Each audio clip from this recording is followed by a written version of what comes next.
Today I'm going to talk about pointers. Okay, so अगर आपको कोई भी डाउट हो तो please let me know. Pointer is a variable which holds address of another variable. Pointer भी एक variable होता है, बस इतना डिफरेंस है कि वो दूसरे किसी वेरिएबल के डेट मतलब एड्रेस को स्टोर करता है एज अ डेटा.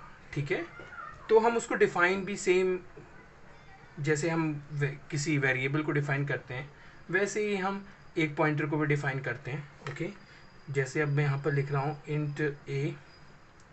अब इसको मुझे अगर पॉइंटर बनाना है, अभी तो एक वेरिएबल है, पॉइंटर के लिए we have to use star. Okay, here a is a pointer. ये हमें पता चलता है इस स्टार की वजह से. स्टार एक स्पेशल कैरेक्टर है जो कि सिर्फ डिनोशन के लिए यूज़ किया जाता है कि वो एक पॉइंटर है. ठीक है, वो एक पॉइंटर है. अब ये जो इंटीजर जो डेटा टाइप है वो कैसे लेंगे, वो डिपेंड करता है. जो ये डेटा टाइप है वो डिपेंड करता है कि किस तरह की वैल्यू को हमें इसमें स्टोर करता है. ठीक है, किस तरह की वैल्यू को हमें इसमें स्टोर करना है. मान लो अगर आप इस पॉइंटर ए में आपको किसी दूसरे वेरिएबल यानी किसी वेरिएबल बी की वैल्यू को स्टोर करना है. ठीक है, तो आप कैसे स्टोर करोगे. तो देखो ये ऐसे डिफाइन होता है. इंट कितना है, इंट 4 बाइट होता है. ठीक है, तो आप कह सकते हो कि जब भी यहाँ पर मतलब जब यहाँ पर कंपाइलर आएगा तो वो 4 बाइट्स रीड करेगा. ये डिनोट किया जाता है, ये पता चलता है हमें इसके इस डेटा टाइप की वजह से. ठीक है, ये हमें पता चलता है डेटा टाइप की वजह से कि हमें यहाँ पर कितने ब्लॉक्स रीड करने हैं कंपाइलर को. ओके, वेरिएबल तो सिर्फ यहाँ पर इनिशियल एड्रेस को ही स्टोर करता है. ठीक है, मान लो जैसे अभी हमारा ये बी हो गया, बी में हमने 10 स्टोर कर रखा है. ठीक है, इसका एड्रेस 1000 है. ओके, अभी हमने यहाँ पर ये पॉइंटर ए को मतलब किया जो डिक्लेयर. अब मानो ये है ए. ठीक है, ये हो गया ए. इसका खुद का भी एक एड्रेस होगा, मान लो 2000 है.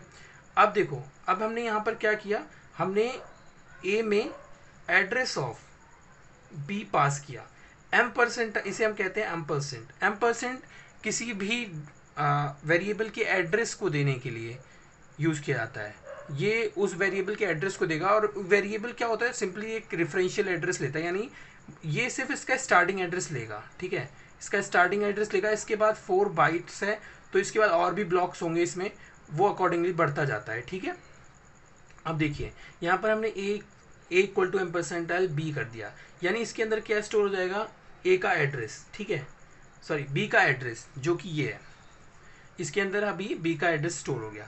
तो ये हो गया हमारा पॉइंटर. अब देखो जब भी आप प्रिंट करवाओगे, अगर आपने प्रिंट करवाया ए, अगर आप प्रिंट करवाते हो, प्रिंट करवाया सिंपली ए को. ठीक है, अगर सिंपली आपने प्रिंट करवा दिया ए को, तो आपका आंसर देखो क्या आएगा. अगर आपने सिंपली ए को प्रिंट करवाया तो आपका आंसर यहाँ पर आएगा 1000, क्योंकि देखो ए के अंदर स्टोर क्या है 1000 कंटेंट. पर अगर आप मान लो इसको, आपको ये मतलब ये 10 जो है इसको लेना है क्योंकि इसको पॉइंट कर रहा है. अब हमें पॉइंट का मतलब मेन यही है कि उसके डेटा को एक्सेस कर सकें उस एड्रेस की यूज से.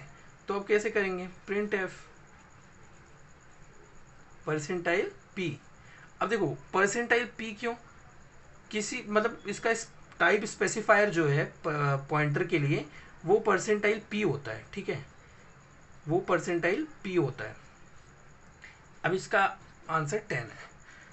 किसी भी पॉइंटर के लिए हम percentile P as a type specifier use करते हैं. ओके, अगर हमें उसका जो डेटा एक्सेस करना हो जिसको भी वो पॉइंट कर रहा है तो हम परसेंटाइल पी यूज़ करते हैं.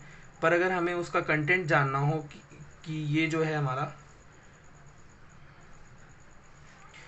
हमारा कंटेंट, कि इसके अंदर क्या कंटेंट है, तो हम उसके लिए डायरेक्टली ए को प्रिंट करवाते हैं तो हमें ये मिल जाता है. ठीक है, आपको 1000 जो कि वैल्यू उसके अंदर स्टोर्ड है वो मिल जाएगी. तो पॉइंटर के बारे में ये हो गया. आप देखो कि पॉइंटर से हम क्या क्या कर सकते हैं उस वेरिएबल के साथ.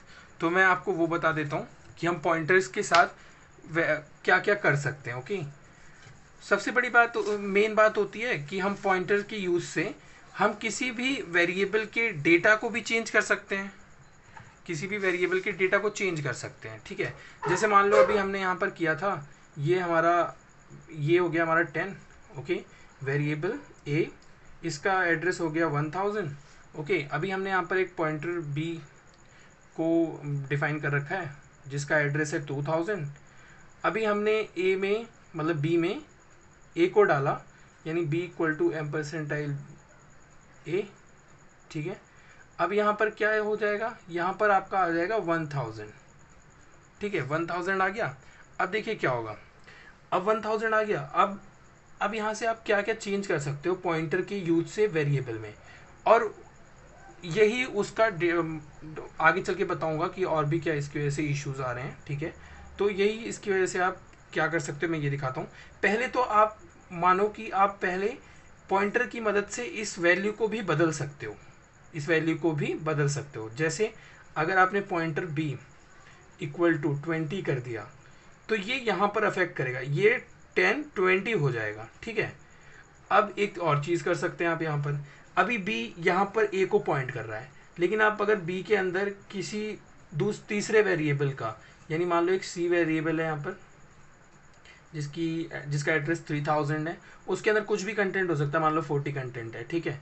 अभी आपने क्या किया, इसके अंदर एम्परसेंटाइल सी की मदद से बी में आपने इसको एड्रेस इसको स्टोर कर दिया। अब देखो क्या होगा, अब ये जो बी है ना, इसके अंदर 1000 था, अब इसके अंदर क्या आ जाएगा, अब इसके अंदर आपका आ जाएगा 3000।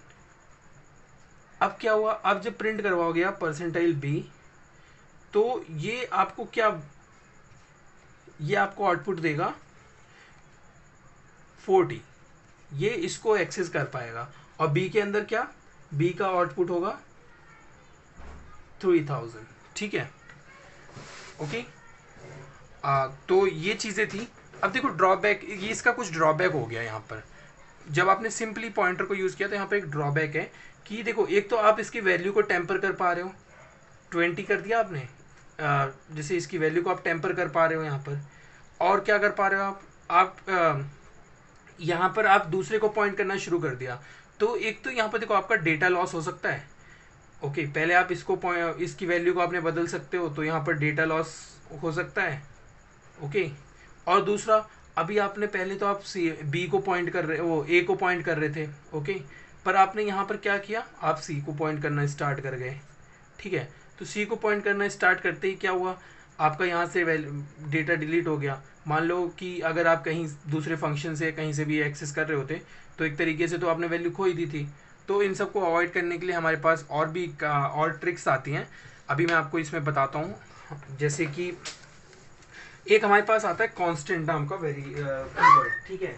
कांस्टेंट कीवर्ड आता है हमारे पास, उसका कांस्टेंट कीवर्ड जिसको हम कॉन्स्ट लिखते हैं, ये अगर जिसके भी आगे लग गया उसे हम कांस्टेंट फिक्स हो जाता है। जैसे मान लो अगर आपने यहाँ पर एक इंटीजर एक वेरिएबल लिया, इंट ए इक्वल टू 10, ठीक है।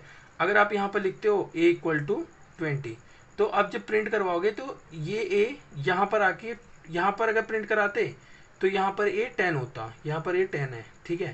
पर इस वैल्यू के बाद अगर आप ए को प्रिंट कराओगे तो यहाँ पर 20 आएगा। अब अगर हमें इस चीज़ से बचना है कि कोई इसके वैल्यू को टेम्पर ना कर सके, तो आप सिंपली कॉन्स्ट को यूज़ करोगे। जैसे आपने अगर लिखा इंट